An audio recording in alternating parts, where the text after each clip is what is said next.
자, 22강 사회 변화랑 농민의 봉기 부분입니다. 이쪽은 조선 후기의 경제 사회 모습의 변화를 보는 부분인데, 조선 후기에 상품 화폐 경제가 발달했다라고 보통 이야기합니다. 상품과 화폐가 많이 유통이 되는, 그러니까 자본주의적인 요소가 보인다라는 거죠. 그중에서 농업 부분에서는 꼭 기억해야 될 단어가 모내기법이라는 겁니다. 모내기법은 그 전부터도 있었지만 확산이 됩니다. 이양법이라고도 하는데, 모내기법은 지금까지도 쓰일 정도로 엄청난 이득이 있어요. 이렇게 돈이 있으면은, 옛날에는 여기다 그냥 씨를 뿌렸어. 그럼 막 자라면서 우후죽순 막 자랄 거잖아요. 근데 우리가 원했던 쌀만 자라는 게 아니라 중간중간에 잡초도 자라기 때문에 잡초를 뽑아줘야 되거든요.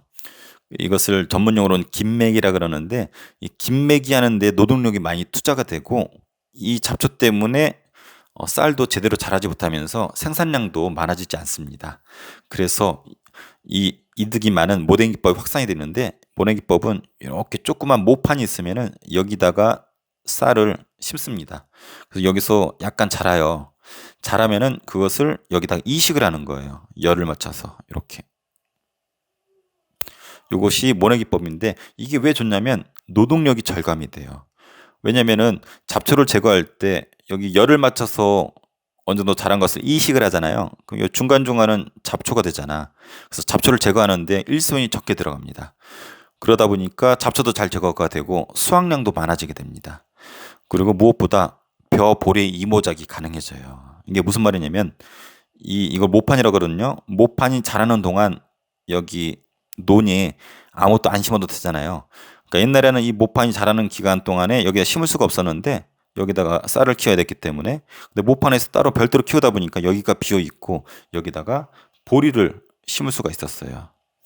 그래서 벼와 보리가 이모작 둘 다 생산이 가능한 부분이 모내기법입니다. 더군다나 보리는 세금도 내지 않았기 때문에 사람들이 엄청 좋아했었죠. 그래서 모내기법이 확산이 됐었습니다. 이것을 끼친 영향 중에 하나가 광작이라는 것이 가능해져요. 이 광자가 넓을 광자예요. 넓게 경작한다. 그러니까 농민 한 명이 많은 농사를 지을 수가 있어요. 왜냐면 모내기법에 노동력이 절감되잖아. 그러다 보니까 농민들이 분화, 여러 계층으로 나눠집니다.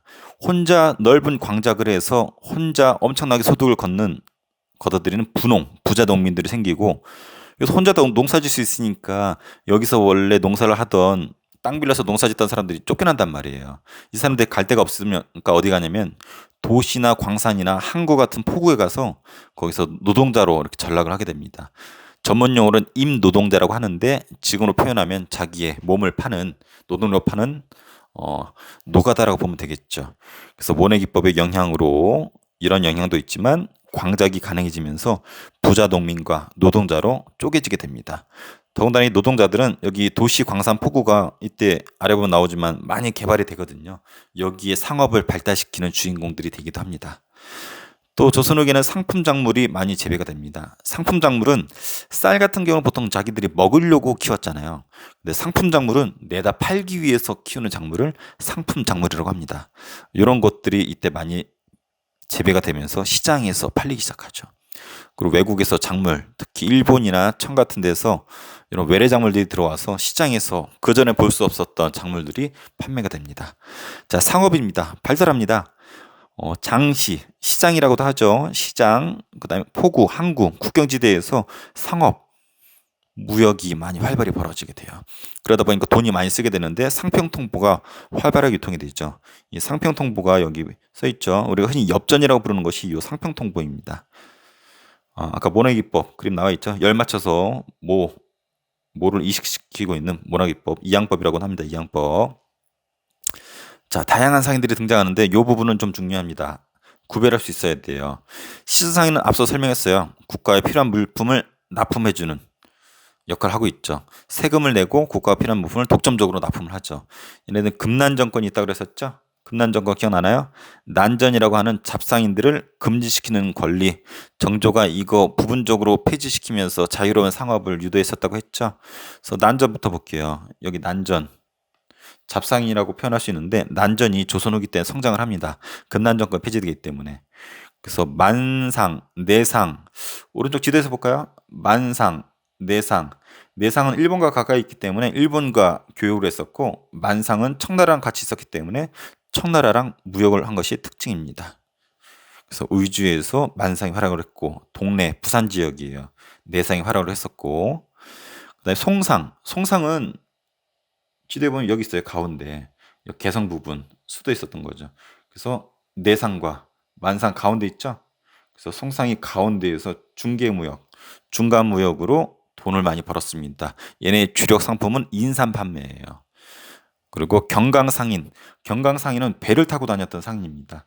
여기 있죠. 경강상인은 이 빨간색 화살표처럼 이렇게 해안가를 이렇게 돌아다니면서 물건을 뛰어다가 팔았던 배를 이용한 상인이 경강상인이에요. 한강과 서남 해안을 휩쓸었었고, 이런 것들을 배로 판매했었던 특징이 있습니다.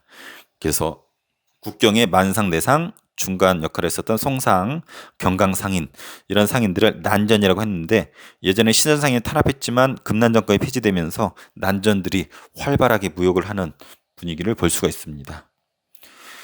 자, 보부상. 아까 장씨가 발달했다 그랬었죠. 장씨가 시장이에요.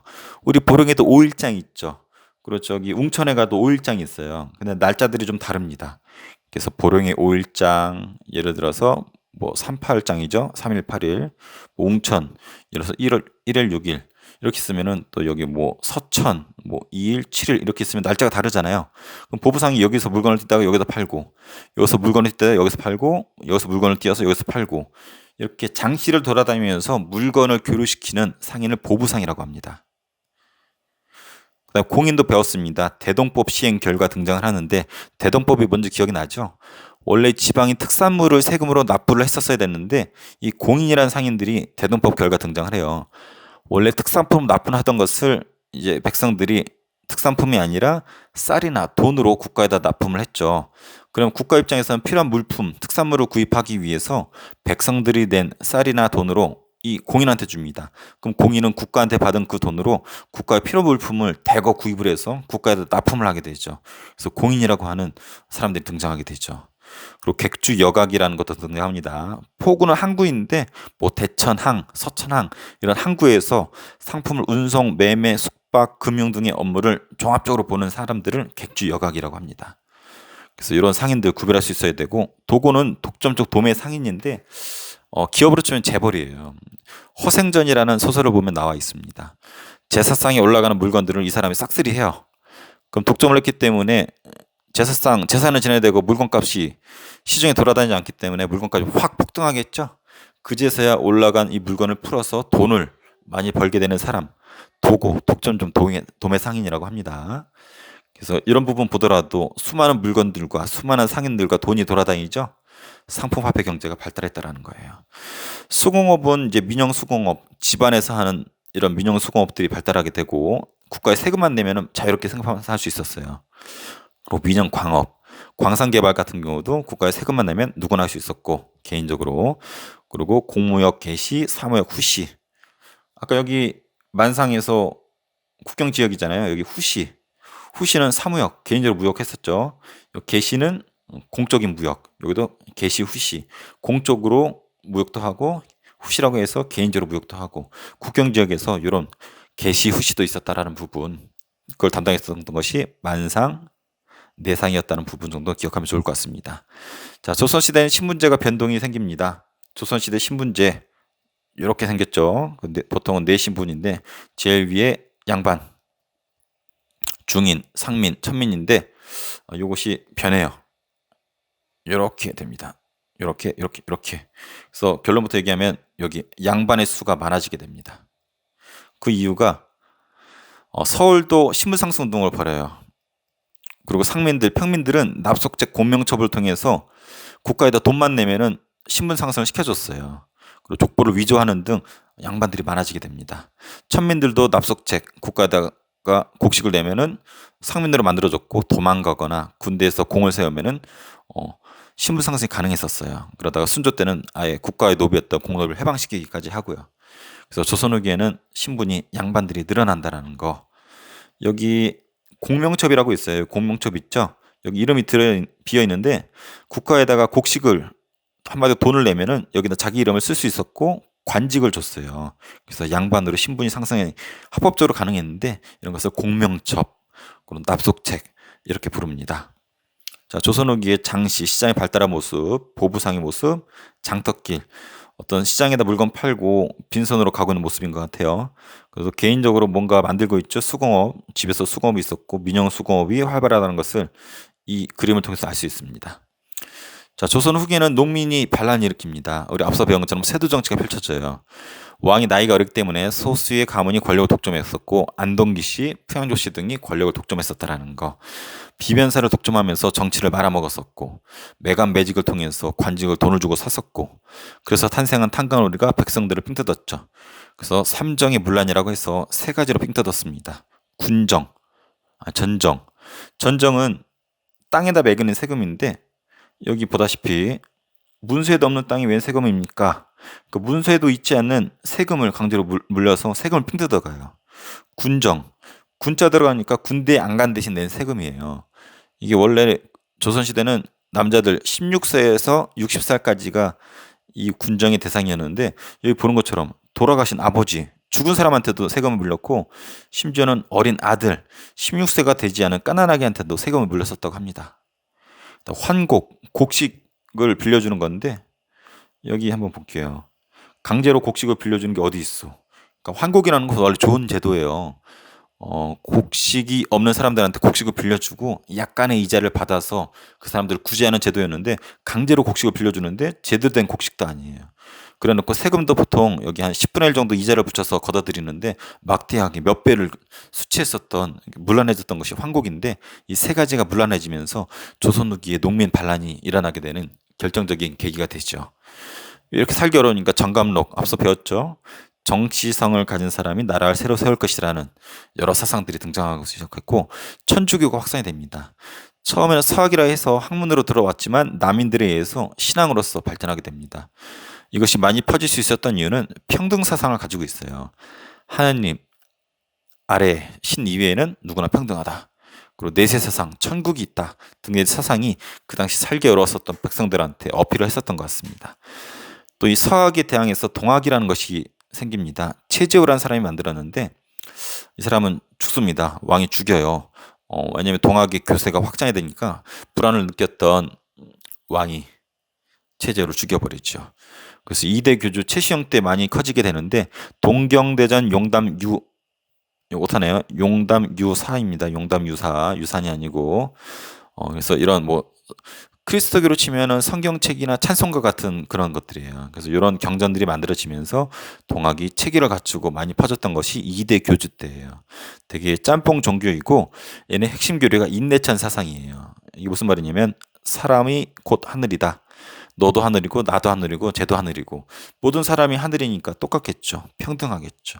그런 평등 사상이 어필을 하면서 백성들한테 막 퍼졌던 것이 동학이고 우리 나중에 배우겠지만 동학을 믿는 사람들이 반란을 일으켰죠. 그것이 동학독민운동.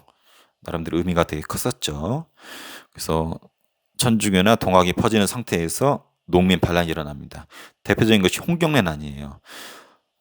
이 세도 정치기라고 하는 기본적인 살기 어려운 부분도 있었지만 서북 쪽의 사람들을 차별하는 것도 하나의 원인이 됩니다.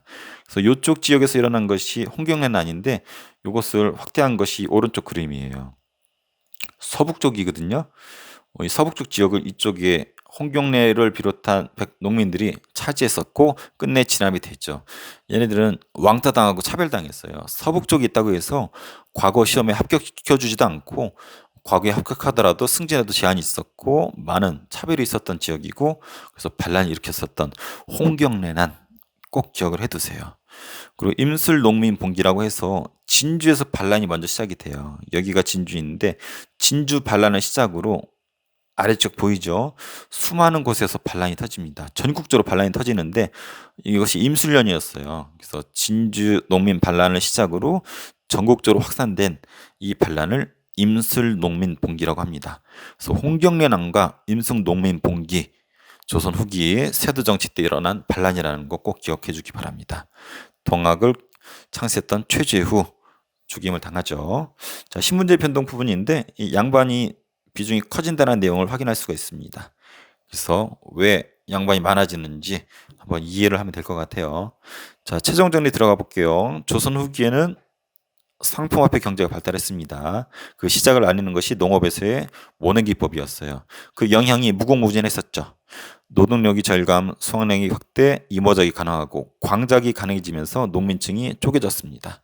상품 작물도 등장했었고 상업에서는 상평 통보가 많이 쓰일 정도로 돈이 많이 유통됐었고 상업이 발달했습니다. 그래서 다양한 상인들이 등장하는데 요거 비교할 수 있어야 됩니다. 특히 이 사상 난전들이 많이 활약을 했었죠. 잡상인들. 원래 금난 정권이 있었지만 폐지되면서 자유롭게 활동이 가능했었어요. 그래서 국경의 만상, 내상 이 둘을 연계해서 중기 이득으로 돈을 벌었던 송상, 배 타고 다녔었던 경강상인 이런 정도는 알아두면 좋을 것 같습니다.